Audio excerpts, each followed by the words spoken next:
The Journal of the Witch, Jack Storm Ryder.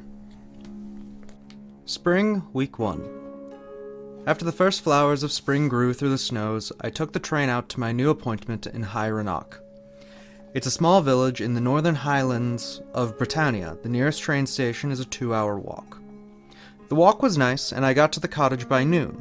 The garden was overgrown, and the house filled with dust. The guild had said she would be gone well before I made it up here. I found a note waiting for me on the table. I shall read it here for posterity's sake. If you're reading this, I'm probably missing or dead. Let's hope just missing. I wish I could be there to explain all of this in person, but life takes unexpected paths. Hopefully this journal will be enough to guide you. She left me a foraging and ailment journal for the area, as well as some basic tools. A mortar and pestle, a large cast iron cauldron, and a lovely alembic. She noted that the villagers would be more than happy to help build anything I may need for a relatively low price, and that she freed any animals kept for reagents and had no green thumb, so the cottage only has one garden plot.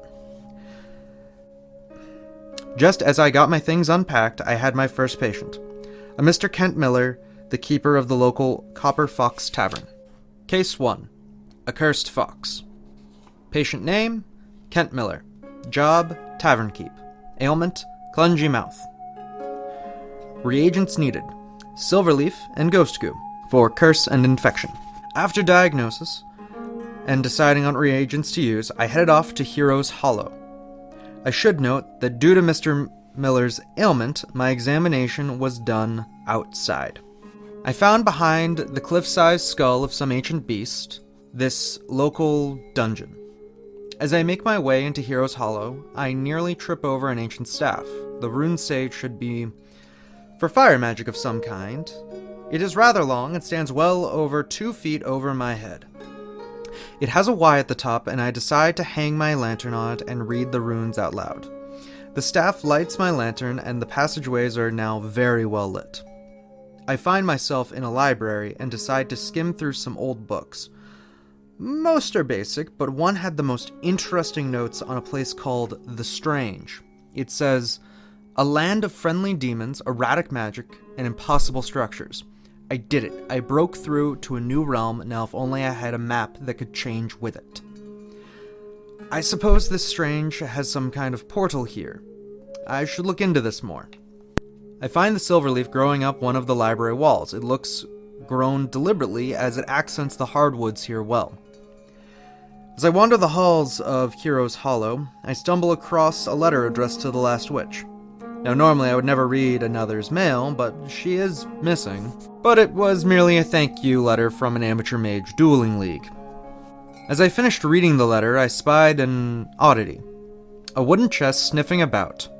I watched it for a few moments, and then it spotted me, and started begging for food. I had nothing to give it, but I gave it some pets and sent it off. What a well-behaved mimic, just a cute little... Anyway.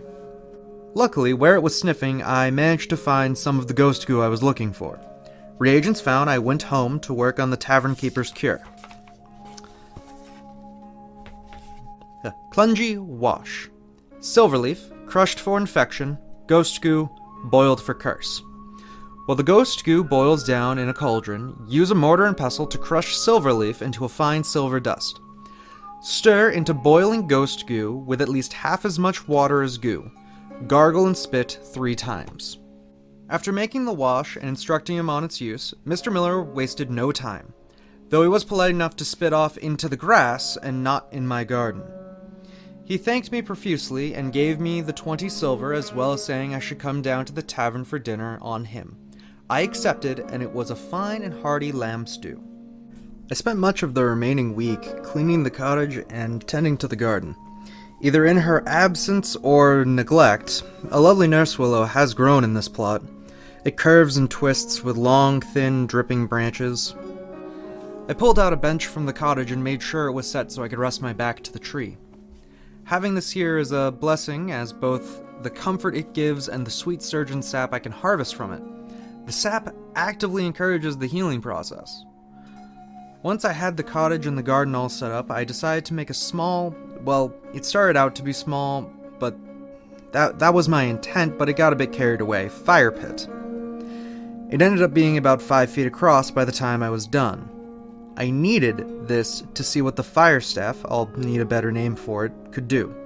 After an afternoon of tinkering, I discovered that, unless I'm missing something, this oversized wand is for lighting candles, lanterns, and campfires. Though it does have one nice extra enchantment, whatever light source is hung from it will grow brighter, at least twice as bright as it would normally. End report.